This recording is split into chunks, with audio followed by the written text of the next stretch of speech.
So to make your macrame basket square, we're going to be working sides at a time.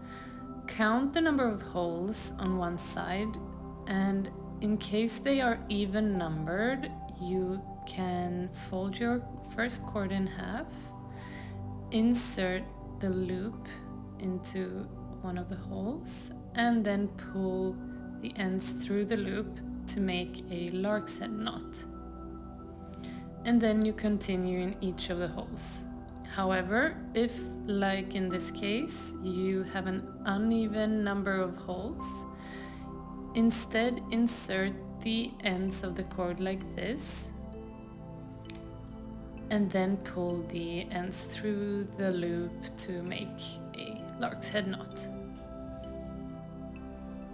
Then you can go ahead and make lark's head knots all along that side. You insert the end into the same hole as the previous lark's head knot, and then the next one right next to it, so that you have lark's head knot all along that side.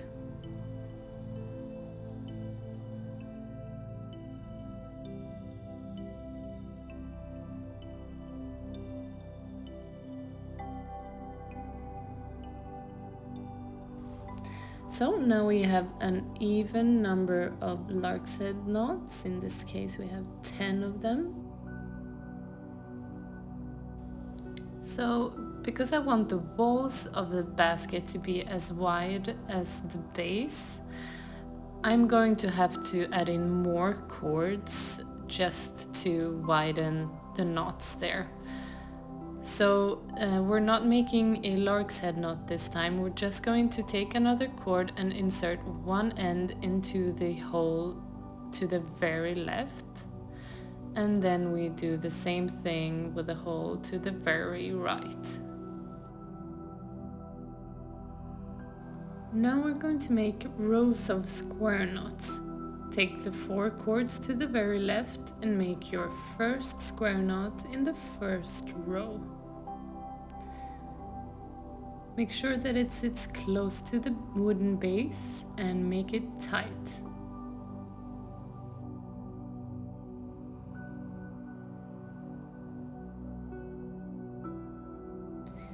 Continue with 5 more square knots in this first row.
Now the first row is done and we can begin the second row. Take 2 cords from the first knot to the left and 2 cords from the second knot to tie the first knot in the second row. Place the knot as close to the previous row as you can. You can push the knot upwards if you need to. Continue tying the 4 remaining square knots in the second row.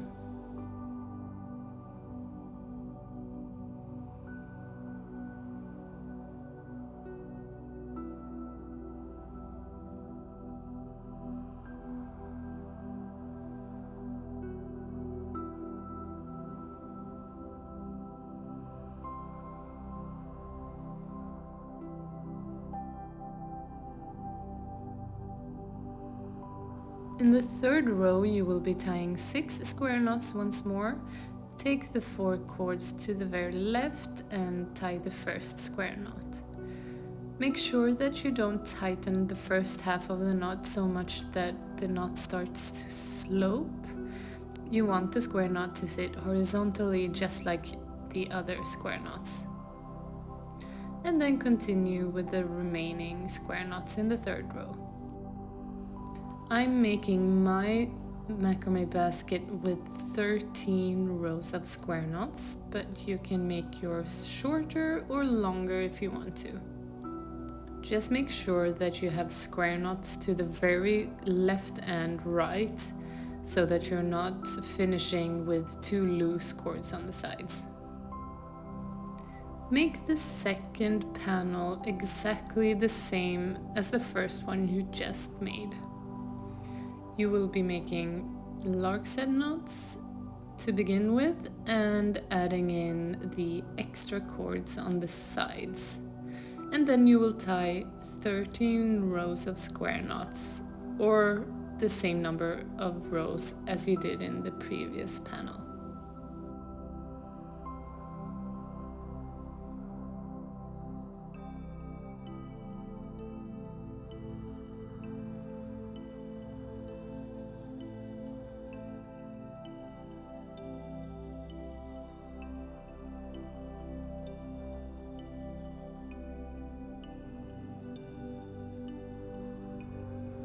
Once you've attached all your cords, you can begin the first row of square knots.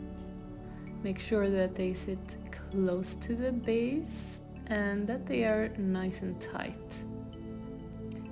This will ensure that the walls of the macrame basket will stay up and they won't be as wobbly.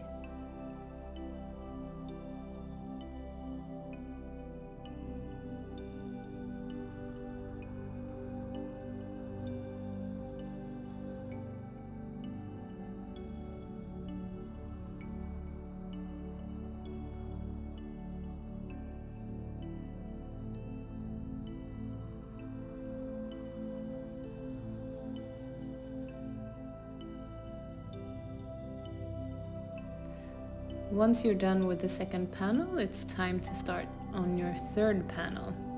Count the number of holes you have on this side as well, and in case they are still uneven like the others, you will be adding in the cords the same way. Otherwise, you would have folded your cords in half and pulled the loop through one hole at a time.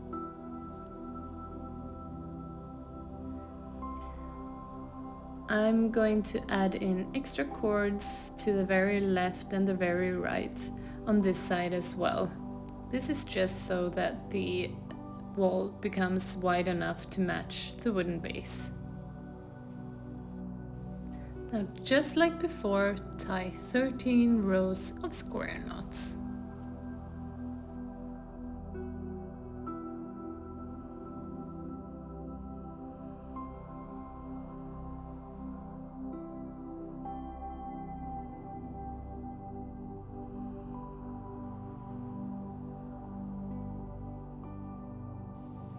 And when you're done, it's time to make the final panel.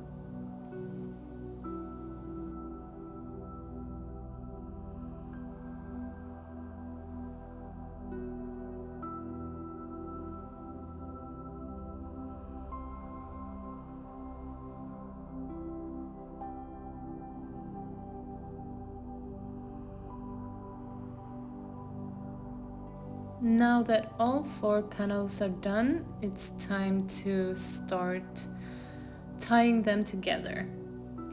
Lift up the wooden base and place it on something so that you can work on pushing down the panels just like this. Just be careful so you don't break your wooden base. Take a new cord and insert it in the corner just like this, with the ends coming out on the front. And now we're going to be joining these two panels here with a sort of shoelace technique. You just cross the cords over each other and then insert in the loops on the sides of the panels. Make sure to tighten so that the panels sit right next to each other. The exact technique you're using isn't as important as making sure that it stays tight.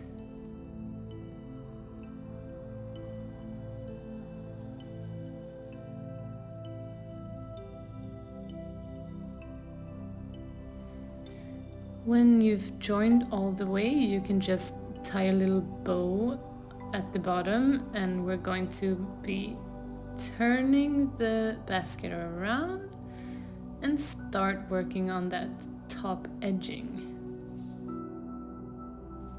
In one of the corners, untie the bow and then make sure that the shoelaces are still tight, and keep track of these cords.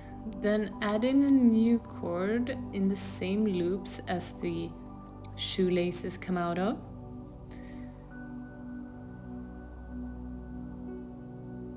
Make sure the ends are equally long, and then use these two cords and the so-called shoelaces to tie one more square knot. It doesn't matter which you use as working cords or which you use as filler cords. Just make sure that you make this knot nice and tight.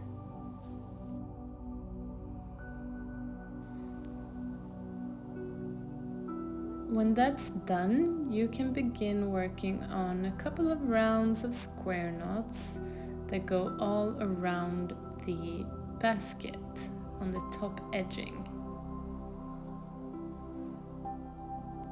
Fold the cords down and then begin the first knot in the first round.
Once you've added in cords in all the corners and tied an extra square knot, and then finished your first round of square knots around the top edging, you can begin on the second round of square knots. And then you can choose if you want a third round as well, which is what I did.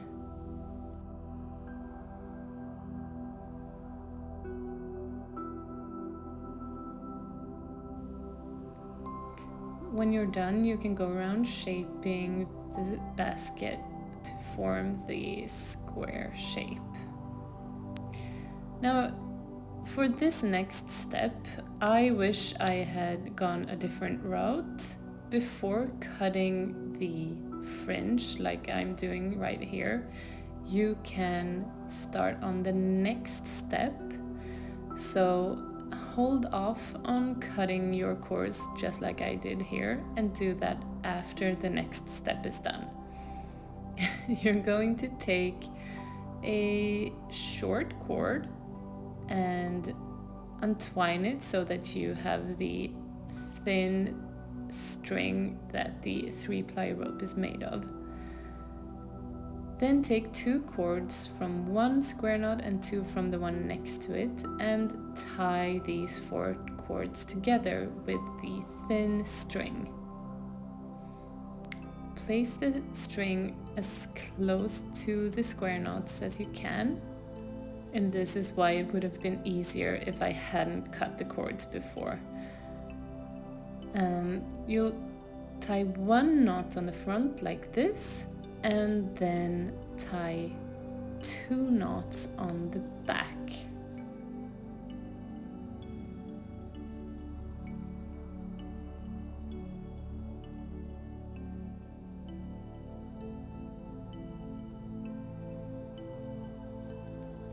One knot, make it tight, and then a second knot on the back to secure that string.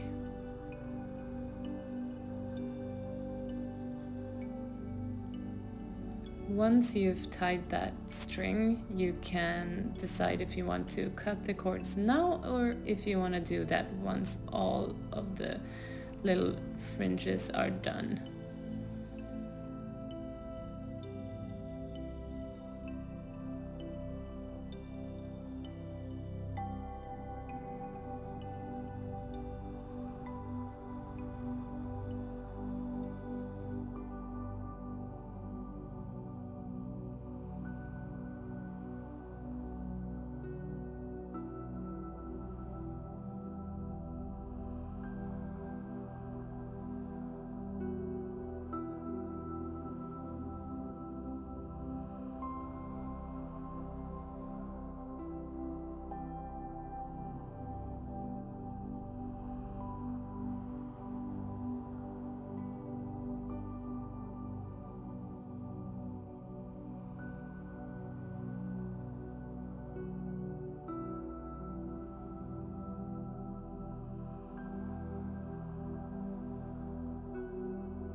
When you've finished tying all of these strings to make these little tassels, you can cut the cords and then fray them like this.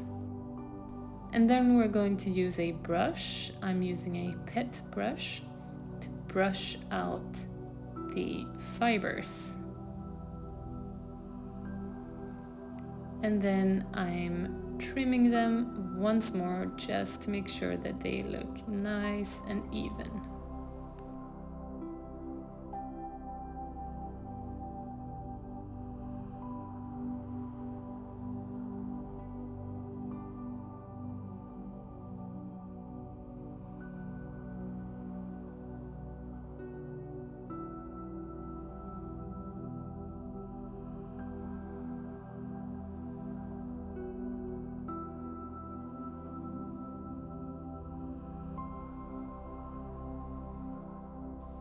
Now it's all done. I hope you enjoyed this tutorial, and in case you make something like this yourself, I would love to see it, so please tag me. Thank you so much for watching.